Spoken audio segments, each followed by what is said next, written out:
S hi guys, good morning ಎಲ್ರಿಗೂ. ಹೇಗಿದ್ದೀರಾ? Welcome back to my YouTube channel Apoorva Kannada vlogs. Yes, ಇವತ್ತು Thursday. ಬೆಳಗ್ಗಿಂದನೇ vlog start ಮಾಡ್ತಾ ಇದ್ದೀನಿ.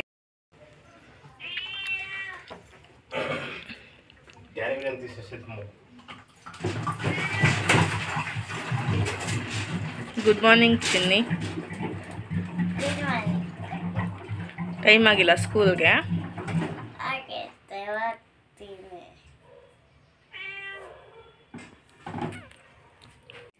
ಎಷ್ಟಿನ ಬೆಳಗ್ಗೆನೇ ಬೆಕ್ಕು ಬಂದಿತ್ತಲ್ಲ, ಆ ಬೆಕ್ಕಿಗೆ ಮೊಸರು ತಂದು ಅನ್ನ ಇತ್ತು ಸ್ವಲ್ಪ ರಾತ್ರಿ ಕಲಿಸ್ಬಿಟ್ಟು ಬಾಕ್ಸು ಆಗ್ತಾ ಇದ್ದಾನೆ.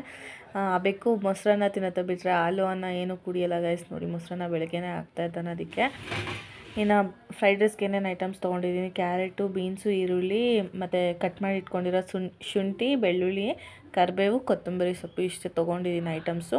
ಈಗ ಬನ್ನಿ ಹೇಗೆ ಮಾಡೋದು ನೋಡೋಣ. ಬಾಣಲಿ ಕಾದ್ಮೇಲೆ ಅದಕ್ಕೆ ಒಂದು 2-3 ಟೇಬಲ್ ಸ್ಪೂನ್ ಆಗೋಷ್ಟು ಎಣ್ಣೆ ಹಾಕ್ತಾಯಿದ್ದೀನಿ. ಎಣ್ಣೆ ಕಾದ್ಮೇಲೆ ಸಣ್ಣದಾಗಿ ಹಚ್ಚಿಟ್ಕೊಂಡಿರೋ ಅಂಥ ಬೆಳ್ಳುಳ್ಳಿ, ಶುಂಠಿನ ಹಾಕ್ತಾಯಿದ್ದೀನಿ. ಹಾಕೋದ್ರಿಂದ ಈ ಥರ ಶುಂಠಿ ಬೆಳ್ಳುಳ್ಳಿ ಪೇಸ್ಟ್ ಬೇಕಾದರೂ ಹಾಕ್ಕೋಬೋದು. ಈ ಥರ ಕಟ್ ಮಾಡಿ ಹಾಕ್ಕೊಂಡ್ರೆ ಫ್ಲೇವರ್ ಚೆನ್ನಾಗಿರುತ್ತೆ ಇನ್ನೂ ಸ್ವಲ್ಪ. ಇದಕ್ಕೆ ನಾನು ಸಣ್ಣದಾಗಿ ಹಚ್ಚಿರ್ತಕ್ಕಂಥ ಈರುಳ್ಳಿನ ಹಾಕ್ತಾಯಿದ್ದೀನಿ. ಇನ್ನು ಈರುಳ್ಳಿನ ಹಾಕಿದ್ಮೇಲೆ ಈರುಳ್ಳಿ ಚೆನ್ನಾಗಿ ಫ್ರೈ ಆಗಬೇಕು, ಹಸಿ ವಾಸನೆ ಎಲ್ಲ ಹೋಗಬೇಕು. ಆ ಬೆಳ್ಳುಳ್ಳಿ ಮತ್ತು ಶುಂಠಿ ಎಲ್ಲ ಹಾಕ್ಕೊಂಡಿರ್ತೀವಲ್ಲ, ಅದ್ರ ಜೊತೆಗೆ ಚೆನ್ನಾಗಿ ಫ್ರೈ ಆಗಿ ಸ್ವಲ್ಪ ಗೋಲ್ಡನ್ ಬ್ರೌನ್ ಆಗೋವರೆಗೂ ಫ್ರೈ ಮಾಡ್ಕೊಬೇಕು. ಆಮೇಲೆ ಖಾರಕ್ಕೆ ಎಷ್ಟು ಬೇಕೋ ಅಷ್ಟು ಹಸಿಮೆಣ್ಸಿನ್ಕಾಯಿ ಹಚ್ಚಿಟ್ಕೊಂಡಿದ್ದೀನಿ. ಈ ಥರ ಡಿಸೈನಾಗಿ ಕಟ್ ಮಾಡ್ಕೊಳ್ಳಿ, ಚೆನ್ನಾಗಿ ಕಾಣುತ್ತೆ. ಫ್ರೈಡ್ ರೈಸಲ್ಲಿ ಟೇಸ್ಟ್ ಕೂಡ ಚೆನ್ನಾಗಿರುತ್ತೆ. ಖಾರ ಜಾಸ್ತಿ ಹಿಡಿಯುತ್ತೆ. ಉದ್ದುದ್ದಕ್ಕೆ ಕಟ್ ಮಾಡಿಕೊಂಡ್ರೆ ಚೆನ್ನಾಗಿ ಕಾಣಲ್ಲ. ಈ ಥರ ಸೈಡಾಗೆ ಸ್ಲೈಸಾಗಿ ಕಟ್ ಮಾಡಿಕೊಂಡ್ರೆ ಚೆನ್ನಾಗಿ ಕಾಣುತ್ತೆ. ಸೊ ನಾನು ಅದು ಹಾಕಿ ಈಗ ಚೆನ್ನಾಗಿ ಫ್ರೈ ಮಾಡ್ಕೊತಾ ಇದ್ದೀನಿ.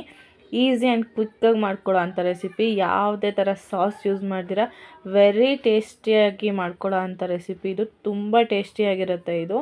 ನೋಡಿ, ಈ ಥರ ಫುಲ್ಲು ಫ್ರೈ ಮಾಡ್ಕೊಳ್ಳಿ. ಗೋಲ್ಡನ್ ಬ್ರೌನ್ ಆಗೋವರೆಗೂ ಚೆನ್ನಾಗಿ ಫ್ರೈ ಮಾಡ್ಕೊಳ್ಳಿ. ಈಗ ಇದಕ್ಕೆ ಕ್ಯಾರೆಟ್ನ ಆ್ಯಡ್ ಮಾಡ್ಕೊಂಡಿದ್ದೀನಿ. ಆದಷ್ಟು ತುಂಬ ಚಿಕ್ಕದಾಗಿ ಕಟ್ ಮಾಡ್ಕೋಬೇಕು ತರಕಾರಿನ. ನೋಡೋಕ್ಕೆ ಕೂಡ ತುಂಬ ಚೆನ್ನಾಗಿರುತ್ತೆ, ಪ್ಲಸ್ ಬೇಗ ಬೇಯುತ್ತೆ. ಇನ್ನೊಂದು ನೋಡಿ, ಇಲ್ಲಿ ಕ್ಯಾರೆಟ್ ಹಾಕಿದ್ದೀನಿ. ಕ್ಯಾರೆಟ್ ಹಾಕಿ ಸ್ವಲ್ಪ ಫ್ರೈ ಮಾಡಿದ್ಮೇಲೆ ಸಣ್ಣದಾಗಿ ಹಚ್ಚಿರ್ತಕ್ಕಂಥ ಬೀನ್ಸ್ ಕೂಡ ಹಾಕಿದ್ದೀನಿ. ಬೀನ್ಸ್ ಜೊತೆ ಕರಿಬೇವು ಕೂಡ ಹಾಕಿ ಫ್ರೈ ಮಾಡ್ಕೊತಾ ಇದ್ದೀನಿ. ಆಮೇಲೆ ಬೇಗ ಬೇಯಲಿ ಅನ್ನೋ ರೀಸನ್ಗೆ ಉಪ್ಪು ಹಾಕ್ತಾಯಿದ್ದೀನಿ. ರುಚಿಗೆ ತಕ್ಕಷ್ಟು ಉಪ್ಪು ಹಾಕ್ಕೊಳ್ಳಿ. ನಾನಿಲ್ಲಿ 2 ಕ್ಯಾರೆಟು, ಒಂದು 10-15 ಬೀನ್ಸ್ನ ಕಟ್ ಮಾಡ್ಕೊಂಡು ಇಟ್ಕೊಂಡಿದ್ದೀನಿ ಸಣ್ಣಕ್ಕೆ. ಪ್ಲೇಟ್ ಮುಚ್ಚಿ ಮೀಡಿಯಮ್ ಫ್ಲೇಮಲ್ಲಿ ಒಂದು 10 ಮಿನಿಟ್ಸ್ ಬಿಟ್ಟಿದೆ. ನೋಡಿ, ಚೆನ್ನಾಗಿ ಬೆಂದಿದೆ. ಇವಾಗ ನೋಡಿ, ಈ ಥರ ಕಲರೆಲ್ಲ ಇದಾಗಬೇಕು, ಬೆಂದಿದೆ ಅಂತ ಗೊತ್ತಾಗುತ್ತೆ ನಮ್ಗೆ ಅವಾಗ. ನೋಡಿ ಎಷ್ಟು ಕ್ಲೀನಾಗಿ ಬೆಂದಿರುತ್ತೆ. ಇದು ಬೇಕಾದ್ರೆ ಆಫ್ ಬಾಯ್ಲ್ಡ್ ಥರ ಫ್ರೈ ಆದ್ರೂ ಪರವಾಗಿಲ್ಲ. ನೋಡಿ, ಇವಾಗ ಚೆನ್ನಾಗಿ ಬೆಂದಿತ್ತಲ್ಲ, ಅದಕ್ಕೆ ಅನ್ನ ಹಾಕ್ಕೊಂಡು ಕೊತ್ತಂಬರಿ ಸೊಪ್ಪು ಉದಿಸ್ಕೊಂಡು 1/4 ಟೇಬಲ್ ಸ್ಪೂನ್ ಪೆಪ್ಪರ್ ಹಾಕ್ಕೊಂಡು ಕಲಿಸ್ಕೊಂಡ್ರೆ ಫ್ರೈಡ್ ರೈಸ್ ರೆಡಿ. ನಾನು ಸ್ಕೂಲಿಗೆ ರೆಡಿ ಮಾಡ್ತಾಯಿದ್ದೀನಿ ಈಗ. ಏನೋ ಅವಳು ಟಿಫನಿಗೆ ಬಂದುಬಿಟ್ಟು ಇವತ್ತು ಫ್ರೈಡ್ ರೈಸು ಮತ್ತು ಡ್ರೈ ಫ್ರೂಟ್ಸು ಇತ್ತು ಡಯಟ್ ಚಾರ್ಟಲ್ಲಿ. ಇನ್ನು ಚಿನ್ನಿಗೆ ಟಿಫನ್ ರೆಡಿ ಮಾಡಿ ನಮ್ಮ ಅಪ್ಪ ಅಮ್ಮಗೆ ನಾಷ್ಟ ಕೊಡ್ತಾಯಿದ್ದೀನಿ. ನಮ್ಮಮ್ಮ ನಾಷ್ಟ ತಿಂದ್ಬಿಟ್ಟು ಹೋಗ್ತಾರೆ, ಹಾಗೆ ಟಿಫನ್ಗೆ ಎತ್ಕೊಂಡು ಹೋಗ್ತಾರೆ. ನಮ್ಮ ಅಪ್ಪಗೆ ನಮ್ಮಮ್ಮಗೆ ಇಬ್ಬರಿಗೂ ನಾಷ್ಟ ಕೊಟ್ಟೆ. ಹೇಗಿದೆ? ಸೂಪರ್. ಸ್ವಲ್ಪ ಹಿಂಗೆ ನೋಡು, ಅದ್ಯಾಕೆ ಹಿಂಗೆ ನೋಡ್ತೀಯ? ಎಸ್ ಗಾಯ್ಸ್, ಇನ್ನು ಚಿನ್ನಿ ಸ್ಕೂಲಿಗೆ ಹೊರಟ್ಲು. ಇವಾಗ ಟೈಮ್ ಬಂದುಬಿಟ್ಟು ಒಂದು 9 o'clock ಆಗಿದೆ. ಇವಾಗ ನಾನು ಫ್ರೆಶ್ ಅಪ್ ಆಗಿದ್ದೀನಿ. ಟೆಂಪಲ್ಗೆ ಹೋಗಬೇಕು, ದೇವಸ್ಥಾನಕ್ಕೆ. ಬನ್ನಿ ಹೋಗಿ ಬರೋಣ. ಇನ್ನು ಇದು ಬಂದುಬಿಟ್ಟು ಚಿನ್ನಿ ಸ್ಕೂಲ್. ನೋಡಿ ಯಾವ ರೀತಿ ಇದೆ. ಇನ್ನು ನಾವು ದೇವಸ್ಥಾನಕ್ಕೆ ರೀಚ್ ಆದ್ವಿ. ನೋಡಿ, ದೇವಸ್ಥಾನದ ಸರೌಂಡಿಂಗ್ ಇದೆ, ಎಷ್ಟು ಚೆನ್ನಾಗಿದೆ. ಪೀಸ್ಫುಲ್ಲಾಗಿರುತ್ತೆ ದೇವಸ್ಥಾನದಲ್ಲಿ. ಇನ್ನು ಈಗ ಮನೆಗೆ ಬಂದ್ವಿ. ದೇವಸ್ಥಾನಕ್ಕೆ ಹೋಗಿ ನಮ್ಮ ಬಸವ ಟಿಫನ್ ಮಾಡ್ತಿದ್ದಾರೆ. ಹೆಂಗಿದೆ ಸ್ವಾಮಿ? ಸೂಪರ್ ಟೇಸ್ಟ್, ಉಪ್ಪು ಖಾರ.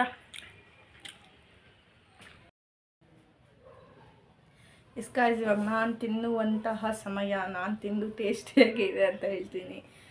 ಆಲ್ರೆಡಿ ಎಲ್ಲರ ಹತ್ರನೂ ಕೇಳಿ ಹೇಳಿದ್ದೀನಿ. ಇವಾಗ ನಾನು ತಿಂತಾ ಇದ್ದೀನಿ.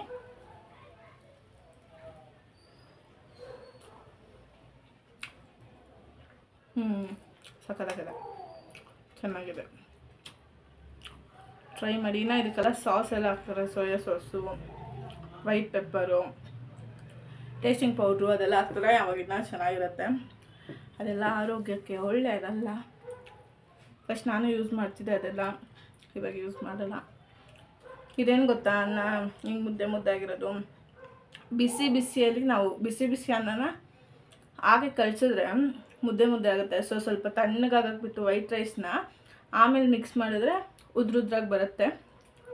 ನನಗೆ ಟೈಮ್ ಇರಲಿಲ್ಲ, ಸೊ ನಾನು ಬೇಗ ಬೇಗ ಹಂಗೆ ಹಾಕಿ ತಿರುಗಿಸಿ ಮಾಡಿಬಿಟ್ಟೆ.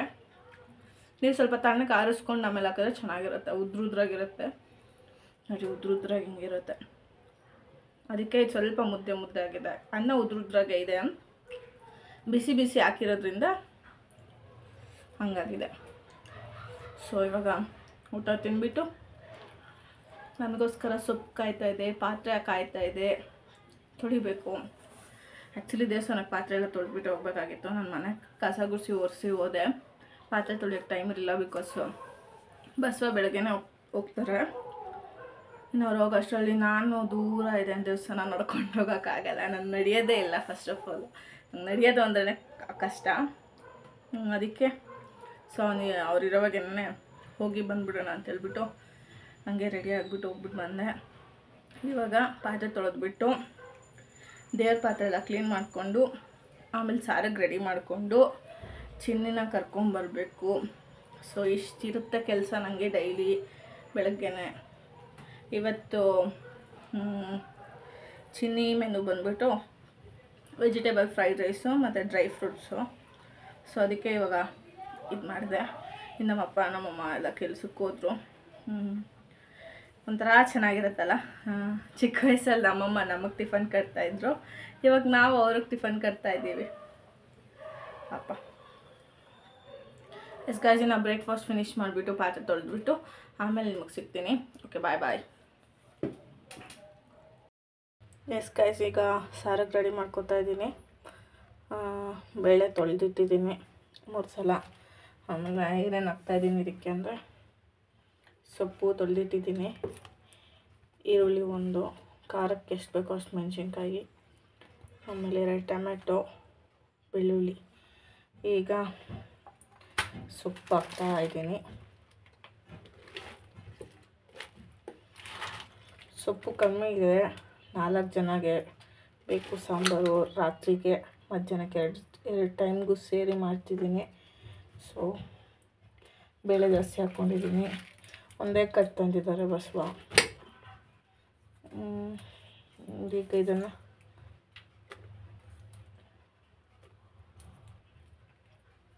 ಸೊಪ್ಪು ಹಾಕ್ಕೊಂಡು 2 ಟೊಮೆಟೊ ಹಾಕ್ಕೊತಾ ಇದ್ದೀನಿ. ಟೊಮೆಟೊ ರೇಟ್ ಕೇಳಿದ್ರೆ ಹೃದಯಾಘಾತ. 100 ರೂಪಾಯಿ kg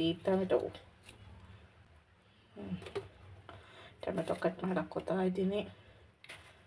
ಆಮೇಲೆ ಅರ್ಧ ಈರುಳ್ಳಿ ಬೆಲೆ ಕೂಡ ಏರಿಕೆ. ಈರುಳ್ಳಿ ಬೆಲೆ ಕೇಳಿದವರು ಶಾಕ್. 60 ರೂಪಾಯಿ 70 ರೂಪಾಯಿ kg. ಸೊ ಅರ್ಧ ಈರುಳ್ಳಿ ಹಾಕ್ತಾಯಿದ್ದೀನಿ, ಇನ್ನು ಅರ್ಧ ಒಗ್ಗರಣೆಗೆ ಎತ್ತಿಡ್ತೀನಿ. ಈರುಳ್ಳಿ ಆಯಿತು. 1 ಗೆಡ್ಡೆ ಬೆಳ್ಳುಳ್ಳಿ ಹಾಕಿದ್ದೀನಿ. ಆಮೇಲೆ ವಾಟ್ ಇಸ್ ದಿಸ್, ಕೊತ್ತಂಬರಿ ಸೊಪ್ಪು ಹಾಕಿದ್ದೀನಿ. ಮತ್ತು ಖಾರಕ್ಕೆ ಎಷ್ಟು ಬೇಕೋ ಅಷ್ಟು ಮೆಣಸಿನ್ಕಾಯಿ. ಆ್ಯಕ್ಚುಲಿ 6-7 ಹಾಕಿದ್ರೆ ಸಾಕು. ನಮ್ಮಪ್ಪ ಇನ್ನೂ ಬೇಕು ಅಂತ ಕೇಳ್ತಾರೆ, ಅದಕ್ಕೆ ಬೇಯಿಸಿ ಸಪ್ರೇಟಾಗಿ ಇಟ್ಬಿಡ್ತೀನಿ. ಆಮೇಲೆ ಇದು ಮುಳುಗೋ ಅಷ್ಟು ನೀರು ಹಾಕಿ 3 ವಿಜಿಲ್ ಬಿಟ್ಕೊಬೇಕು. ಇಷ್ಟು ನೀರು ಹಾಕಿದ್ದೀನಿ. ಬೇಳೆ ಮುಳುಗೋ ಅಷ್ಟು ನೀರು ಇಷ್ಟು ಹಾಕಿದ್ರೆ ಸಾಕು. ಜಾಸ್ತಿ ಹಾಕಿದ್ರೆ ಉಕ್ಕಿ ಬರುತ್ತೆ. ಉಕ್ಕಿ ಬಂದರೆ ಸ್ಟವೆಲ್ಲ ಸೋರಿದ್ರೆ ಕೆಲಸ ಡಬಲ್ ಆಗುತ್ತೆ. ಸ್ಟವ್ ಕೂಡ ಒರೆಸ್ಬೇಕಾಗತ್ತೆ. ಸೊ ಉಪ್ಪು ಎಷ್ಟು ಬೇಕೋ ಅಷ್ಟು ಹಾಕ್ಕೊತಾ ಇದ್ದೀನಿ. ರುಚಿಗೆ ತಕ್ಕಷ್ಟು ಉಪ್ಪು ಹಾಕ್ಕೊಂಡು ಈಗ ಲಿಡ್ ಕ್ಲೋಸ್ ಮಾಡಿಬಿಟ್ಟು ಗಾಯ್ಸ್, ಈಗ ನಾನು ಇಲ್ಲಿ ಕಡಲೆ ಬೇಳೆ ಕೂಡ ಬೇಯೋಕ್ಕಿಟ್ಟಿದ್ದೀನಿ. ಸೊ ಅದರಲ್ಲೇ ಕುಕ್ಕರಲ್ಲೇ ಹಾಕ್ಬಿಟ್ರೆ ಸ್ಮ್ಯಾಶ್ ಆಗುತ್ತೆ ಅಂತ ಬೇಯೋಕ್ಕಿಟ್ಟಿದ್ದೀನಿ. ಇದು ವಿಜಿಲ್ ಬರುವ ಸಮಯ. ಇದು ಸೆಂಟ್ರಲ್ಲಿ ಸಿಗ್ತಾ ಇದೆ ಸೊಪ್ಪು ಸಾರಲ್ಲಿ. ಅದೆಲ್ಲ ಸ್ಮ್ಯಾಶ್ ಆದಾಗ ಅದು ಸ್ಮ್ಯಾಶ್ ಮಾಡಿಬಿಟ್ಟಿರ್ತೀವಲ್ಲ, ಆವಾಗ ಈ ಬೇಳೆನ ಅದಕ್ಕೆ ಹಾಕ್ಕೊಂಡು ತಿಂತಾ ಇರೋವಾಗ ಸೆಂಟ್ರಲ್ಲಿ ಒಂದೊಂದು ಕಾಳು ಸಿಗ್ತಾಯಿದ್ರೆ ಎಷ್ಟು ಚೆನ್ನಾಗಿರುತ್ತೆ ಗೊತ್ತಾ ಟೇಸ್ಟು. ಅಲಸಂದಿ ಹಾಕ್ಕೊಬೋದು, ಹೆಸ್ರು ಕಾಳು ಹಾಕ್ಕೊಬೋದು, ಇನ್ನು ಯಾವ್ದಾನ ಕಾಳುಗಳೆಲ್ಲ ಹಾಕ್ಕೊಬೋದು. ಕಡಲೆಕಾಳು ಹಾಕ್ಕೊಬೋದು, ಚೆನ್ನಾಗಿರುತ್ತೆ ಅದು ಕೂಡ. ನಾನಿವಾಗ ಸದ್ಯಕ್ಕೇನು ಹಾಕಿಲ್ಲ, ಕಡಲೆಬೇಳೆ ಇತ್ತು ಅದನ್ನು ಹಾಕ್ಕೊಂಡಿದ್ದೀನಿ. ಬೇಯ್ತಾ ಇದೆ ಅದನ್ನು. ಇದು ವಿಜಿಲ್ ಬರೋಷ್ಟಲ್ಲ ಅದು ಬೆಂದಿರುತ್ತೆ. ಆಮೇಲೆ ಅದನ್ನೆತ್ತಿ ಸ್ಮ್ಯಾಶ್ ಮಾಡಿ ಅದರೊಳಗಡೆ ಹಾಕಿ ಒಗ್ಗರಣೆ ಹಾಕಿಬಿಟ್ರೆ ನಮ್ಮ ಸಾರು ರೆಡಿ. ಆಮೇಲೆ ಒಂದು 12:30 ಹಂಗೆ ಅನ್ನಕ್ಕೆ ಇಡ್ತೀನಿ. ಕೆಲಸ ಮಾಡ್ತಾಯಿದ್ದಾರೆ, ಸೌಂಡ್ ಇರಿಟೇಟ್ ಆಗ್ತಾಯಿದೆ ನನಗೆ. ಬಾಕಲು ಬೇರೆ ಹಾಕ್ಕೊಂಬಿಟ್ಟಿದ್ದೀನಿ, ಸೆಕೆ ಆಗ್ತಾಯಿದೆ. ಫ್ಯಾನ್ ಹಾಕೋಣ ಅಂದರೆ ಗರ ಗರ ಗರ ಸೌಂಡ್ ಬರುತ್ತೆ ವೀಡಿಯೋಗೆ. ಸೊ ಫ್ಯಾನ್ ಕೂಡ ಹಾಕಿಲ್ಲ. ಈಗ ವೀಡಿಯೋ ಆಫ್ ಮಾಡಿ ಫ್ಯಾನ್ ಹಾಕ್ಕೊಂಡು ನಾನು ದೇವ್ರ ಪಾತ್ರೆ ತೊಳ್ಕೊಂಬರ್ತೀನಿ. ಓಕೆನಾ, ಬನ್ನಿ. ಪಾತ್ರೆಯನ್ನು ಕೂಡ ಸ್ವಚ್ಛ ಮಾಡಬೇಕಿದೆ. ಏನು ಮಾಡೋದು, ಎಲೆಗಳು ಬೇಗ ಒಣಗೋಗ್ಬಿಡುತ್ತೆ. ಕಲಸಕ್ಕಿಟ್ಟಿರೋ ಎಲೆಗಳು ನೋಡಿ, ಹೂವು ಎಷ್ಟು ಫ್ರೆಶ್ ಆಗಿದೆ. ಎಲೆ ನೋಡಿ ಹೆಂಗೆ ಬಾಡೋಗಿದೆ. ಎಲೆ ಮಾತ್ರ ಚೇಂಜ್ ಮಾಡ್ಕೊಳ್ಳೋಕ್ಕೆ ನನಗೆ ಇಷ್ಟ ಆಗೋಲ್ಲ. ಸೊ ದೇವ್ರ ಪಾತ್ರೆ ಎಲ್ಲ ತೊಳೆದು ಬಿಡ್ತೀನಿ. ತೊಳೆಯೋಣ ಅಂದ್ಕೊಂಡಿದ್ದೀನಿ, ಎಲೆ ಚೇಂಜ್ ಮಾಡಲಾ ತೊಳಿಲ್ಲ, ಇನ್ನು ಎತ್ತದ ಮೇಲೆ ತೊಳಿಲೇಬೇಕು. ಸೊ ತೊಳೆದು ಬಿಡ್ತೀನಿ ಗೈಸ್. ದೇವ್ರ ಪಾತ್ರೆ ಫುಲ್ಲು ದೀಪ ಎಲ್ಲ ತೊಳೆದು ಕ್ಲೀನ್ ಮಾಡಿ ಇಟ್ಬಿಡ್ತೀನಿ. ಓಕೆನಾ, ಬನ್ನಿ ಅದು ಕೂಡ ಮಾಡುವ. ಈಗ ಕೆಲಸ ಮಾಡ್ತಿದ್ದಾರೆ, ಕರ ಕರ ಕರ ಕರ ಅಂತ ಸೌಂಡ್ ಮಾಡ್ತಿದ್ದಾರೆ, ಇರಿಟೇಟ್ ಆಗ್ತಾಯಿದೆ. ನಾನು ಕಣ್ಣೆದ್ರಿಗೆ ಇದ್ರೆ ಒಂದು ಶೂಟ್ ಮಾಡಿ ಸಾಯಿಸ್ಬಿಡ್ತೀನಿ. ಇರಿಟೇಷನ್ ಕಣ್ರಿ. ನಮಗೋಸ್ಕರ ಯಾರು ಕಾಯ್ತಾರೋ ಇಲ್ಲೋ ಗೊತ್ತಿಲ್ಲ. ಬಟ್ಟೆ, ಪಾತ್ರೆ, ಅಡಿಗೆ ಕಾಯ್ತಾನೇ ಇರುತ್ತೆ. ಸೊ ಇದೆಲ್ಲ ಮುಗಿಸಿ ಪಾತ್ರೆ ತೊಳೆದು ಅಣ್ಣ ನನ್ನ ಕೈಯಲ್ಲಿ ಆಯ್ತಾ ಸಾಕಾಗೋಗ್ಬಿಡುತ್ತೆ ಗೈಸ್ ನನಗೆ. ಸೀರಿಯಸ್ ಆಗಿ ತುಂಬ ಕೆಲಸ. ಸೊ ಕ್ಯಾಮ್ರಾ ಇಟ್ಕೊಳಕ್ಕೆ ಕೂಡ ನನಗಾಗಲ್ಲ, ಅಷ್ಟು ಕೆಲಸ. ಈ ನಡುವೆ ಚಿನ್ನಿ ಸ್ಕೂಲ್ ಸ್ಟಾರ್ಟ್ ಆದಾಗಿಂದ ಇವಾಗ ಡಯಟ್ ಚಾರ್ಟ್ ಕೊಟ್ಟವ್ರೆ. ದಿನಕ್ಕೆ 2-3 ರೆಸಿಪೀಸ್ ಮಾಡ್ತಾನೆ ಇರಬೇಕು. ಏನು ಮಾಡೋದು, ಮಾಡಬೇಕು. ಇನ್ನು ಸಾಂಬಾರು ಆಗೋಷ್ಟರಲ್ಲಿ ದೇವ್ರ ಪಾತ್ರೆ ಇಳಿಸ್ಕೊಂಡು ದೇವ್ರ ಪಾತ್ರೆ ತೊಳೆದು ಬಿಡ್ತೀನಿ. ಓಕೆನಾ, ಬನ್ನಿ. ಸೊಪ್ಪು ಬೆಂದಿತ್ತು, ನೀರು ಬಗ್ಸಿಟ್ಟಿದ್ದೀನಿ. ಅದೇ ಬೇಯಿಸಿದ್ನಲ್ವ ಬೇಳೆ, ಆ ನೀರನ್ನ ಚೆಲ್ಬಿಟ್ಟು ಅದೇ ಬೇಳೆಗೆ ಸೊಪ್ಪು ನೀರು ಇದಕ್ಕಿದ್ದೀನಿ. ಈಗ ಸೊಪ್ಪು ಇಲ್ಲಿದೆ, ಇದನ್ನು ಮಸಿಯುವ ಸಮಯ. ದೇವ್ರ ಪಾತ್ರೆ ಎಲ್ಲ ಕ್ಲೀನಾಗಿ ತೊಳೆದ್ಬಿಟ್ಟು ಎತ್ತಿಟ್ಟೆ ಗೈಸ್. ಹತ್ರ ತೆಂಗಿನಕಾಯಲ್ಲಿ ನೀರು ಬತ್ತೋಗ್ಬಿಟ್ಟಿದೆ. ಸೊ ಚಿನ್ನಿನ ಕರ್ಕೊಂಬರಕ್ಕೆ ಹೋದಾಗ ತೆಂಗಿನಕಾಯಿ ತರುವ ನೋಡಿ, ಇದು ಕಲ್ಸಕ್ಕಿಟ್ಟಿರೋದು ಕಾಯಿಲಿ ಬಂದಿರೋ ಗಿಡ. ಹೇಳಿ ಸಾಕಾಯಿತು. ನಮ್ಮ ಬಸವಾಗ ಎತ್ಕೊಂಡು ಪಾಟ್ಗೆ ಹಾಕು ಅಂತ ಹಾಕಿಲ್ಲ. ಸೊ ಅದನ್ನ ನೀರು ಖಾಲಿ ಆಗಿತ್ತು, ನೀರು ಹಾಕಿಟ್ಟಿದ್ದೀನಿ. ಇದು ಮಸಿದ್ಬಿಟ್ಟು ತೋರಿಸ್ತೀನಿ ರೀ ನಿಮಗೆ. ಈ ರೀತಿ ಸ್ಮ್ಯಾಶ್ ಮಾಡಿಕ್ಕಿದ್ದೀನಿ. ಇದು ನೀರು ಎತ್ತಿಟ್ಟಿದ್ನಲ್ಲ, ನೀರು ಸ್ವಲ್ಪ ನೀರು ಇದ್ರ ಕೆಳಗಡೆ ಬೇಳೆ ಬೇಯಿಸಿದ್ನಲ್ಲ, ಕಡಲೆಬೇಳೆ ಈ ಥರ ಬೆಂದಿರಬೇಕು.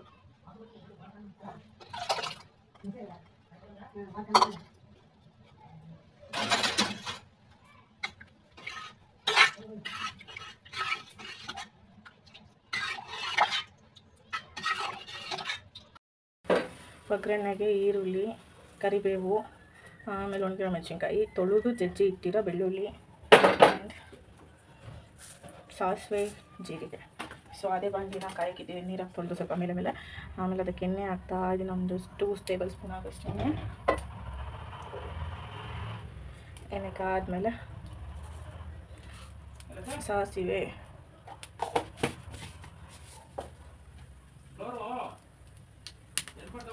ಸಾಸಿವೆ ಚಿಟ ಪಟ್ಟ ಚಿಟ ಆದಮೇಲೆ ವಾಟ್ ಈಸ್ ದಿಸ್, ಜೀರಿಗೆ, ಆಮೇಲೆ ಜಜ್ಜಿ ಇರ್ತಕ್ಕಂಥ ಬೆಳ್ಳುಳ್ಳಿ. ಈ ಥರ ಸಿಡಿಯೋವಾಗ ಹಿಂಗೆ ಅಡ್ಡ ಪ್ಲೇಟ್ ಇಟ್ಕೊಂಬಿಡಿ. ಆವಾಗ ಮಕ್ಕಕ್ಕೆ ಕೇಕ್ರಲ್ಲ, ನಮ್ಮ ಮಕ್ಕಕ್ಕೆ ಸೇಫಾಗಿರುತ್ತೆ. ಈ ಥರ ಹಾಕ್ದಾಗ ಹಿಂಗೆ ಎದುರಾಗಿ ಬಿಡಬೇಡಿ. ಈ ಥರ ಪ್ಲೇಟ್ ಅಡ್ಡ ಇಟ್ಕೊಂಬಿಡಿ. ತಿನ್ನಿ. ಆಮೇಲೆ ಈರುಳ್ಳಿ,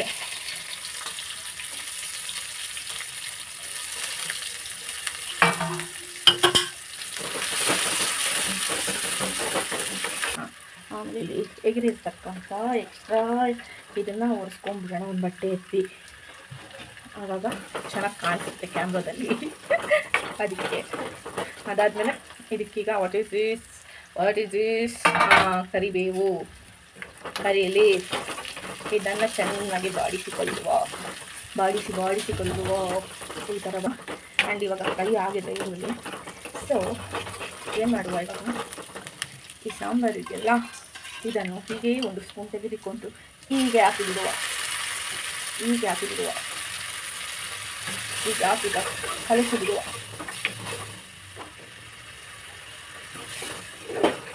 ಆಮೇಲೆ ಪ್ಲಕ್ಕರ್ ಆ ಕಡೆ ಇದೆ, ಸೊ ಬಟ್ಟೆ ತಗೊಂಡು ಇದನ್ನ ಇಲ್ಲಿಟ್ಟು ಬಿಸಿ ತಾಗದಿರೋ ಹಾಗೆ ಇದನ್ನು ಇದಕ್ಕೆ ಹಾಕಿಬಿಡುವ. ಹಾಕಿಬಿಟ್ಟರೆ ನಮ್ಮ ಸಾಂಬಾರೀಗ ರೆಡಿಯಾಗಿದೆ. ಫಿನಿಶ್. ಇದನ್ನು ಈಗ ಉಪ್ಪು ಖಾರ ಚೆಕ್ ಮಾಡಿ ನೋಡಿ ಎಷ್ಟು ಚಂದ ಕಾಣಿಸ್ತದೆ ನೋಡಿ. ಸೂಪರ್ ಸಾಂಬಾರು. ಇದು ಚೆನ್ನಾಗೀಗ ಒಂದು ಕುದಿದ್ಮೇಲೆ ಆಫ್ ಮಾಡಿ ಎತ್ತಿಟ್ಟು ಬಿಡುವ. ಈಗ ಒಗ್ಗರಣೆ ಹಾಕಿದ್ದೀವಲ್ಲ, ಇದೇ ಬಾಣಲಿಗೆ ಸ್ವಲ್ಪ ನೀರನ್ನು ಹಾಕಿ ಅದಕ್ಕೆ ಹಾಕುವ.